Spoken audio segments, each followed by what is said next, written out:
How to fix Facebook Messenger loading problem. First thing, open the settings and then go to the apps manager, open the apps, and now you have to wait a few seconds, exactly like that. You have to wait and wait.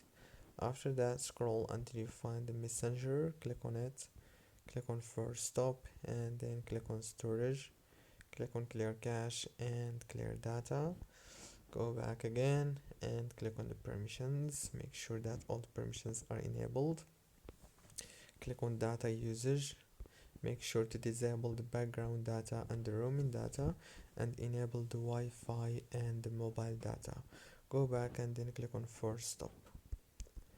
Go back to the settings on your phone and go to the wireless and networks, enable the airplane mode for 5 seconds and after that disable it. Now restart your phone. Don't forget to like,